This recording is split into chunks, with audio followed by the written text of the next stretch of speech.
देश की 121 करोड़ आबादी पर ऐसा जानलेवा खतरा मंडरा रहा है जिसका नतीजा सिर्फ मौत है, और वो खतरा है दवाओं के बेकार हो जाने का। मरीज के इलाज की बुनियाद यानी एंटीबायोटिक दवाएं बेअसर होती जा रही हैं। एंटीबायोटिक दवाओं पर की गई स्टडी के नतीजे आगाह कर रहे हैं कि 2020 आते आते देश में एक भी असरदार एंटीबायोटिक दवा नहीं बचेगी और सर्दी जुकाम जैसे साधारण इन्फेक्शन भी लाइलाज हो जाएंगे।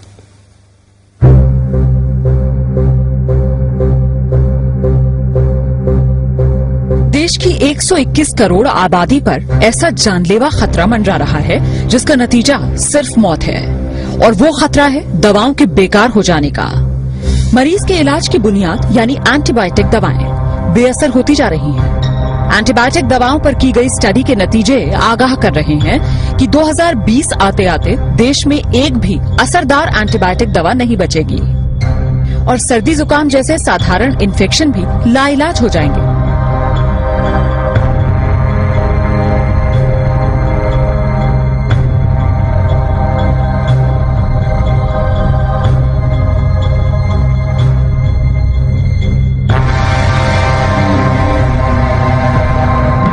जरा सोचिए, अगर डॉक्टर को मरीज की बीमारी का पता हो, उसके इलाज के लिए बेहतरीन वार्ड, टेस्ट और ऑपरेशन की सुविधा हो, लेकिन मरीज पर दवाएं ही असर न कर रही हो और मरीज को बचा पाना नामुमकिन हो जाए। ये सिर्फ ख्याल नहीं है, ये वो डरावनी हकीकत है जिसका तोड़ डॉक्टर अभी तक नहीं तलाश पाए। दिल्ली के एक प्राइवेट अस्पताल में हुई स्टडी के नतीजों से ये खुलासा हुआ कि कई एंटीबायोटिक दवाएं जो गंभीर बीमारियों के इलाज में इस्तेमाल की जा रही हैं, दरअसल मरीजों पर काम ही नहीं कर रही। अस्पतालों में मरीज बेमौत मरने को मजबूर हैं।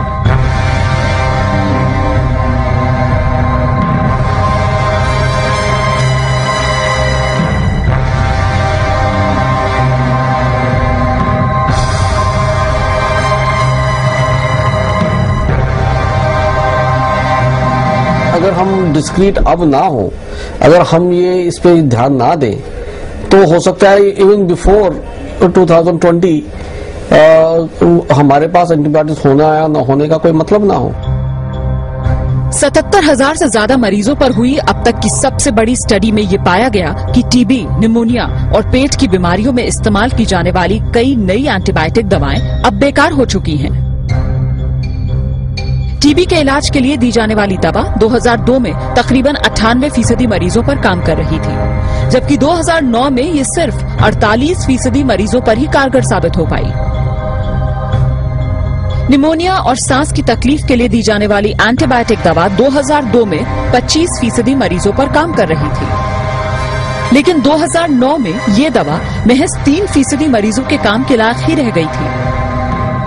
सर्जरी कराने वाले मरीजों में होने वाले इन्फेक्शन को रोकना चुनौती बन गया है। अनुमानित आंकड़ों के मुताबिक देश के हर अस्पताल में हर हफ्ते 1 से 2 मरीजों की मौत सिर्फ इसलिए हो जाती है क्योंकि एंटीबायोटिक दवा बेकार साबित हो गई।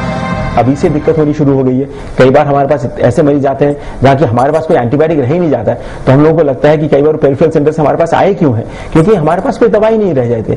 तो कई बार लोग सेप्सिस में मारे जा रहे हैं आजकल, और ये दवाई प्रॉब्लम तो अभी से शुरू हो गई है और ये बढ़ने ही वाली है, क्योंकि जो नए एंटीबायोटिक्स हैं वो इन द होराइजन बहुत ही कम है।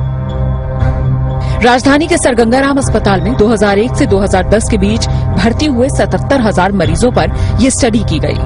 अस्पताल में रहने के दौरान उन्हें जो दवाएं दी गईं, उनके आधार पर ये नतीजा सामने आया कि कई दवाएं 40% मरीजों पर तो कई 97% मरीजों पर काम नहीं कर पाई। यानी देश की 3% आबादी को छोड़ दिया जाए तो बाकी सब पर जान का खतरा मंडरा रहा है।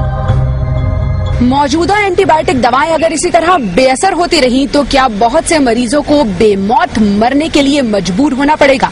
इस सवाल का जवाब वाकई डराने वाला है, क्योंकि डॉक्टरों की राय में बहुत से मरीज इन्फेक्शंस की वजह से सिर्फ इसलिए जान गंवा रहे हैं क्योंकि अब उन पर वो दवाएं काम नहीं कर रही जिनके जरिए कुछ साल पहले तक वो बीमारी का इलाज कर पा रहे थे। पूजा मक्कड़, जी न्यूज, दिल्ली।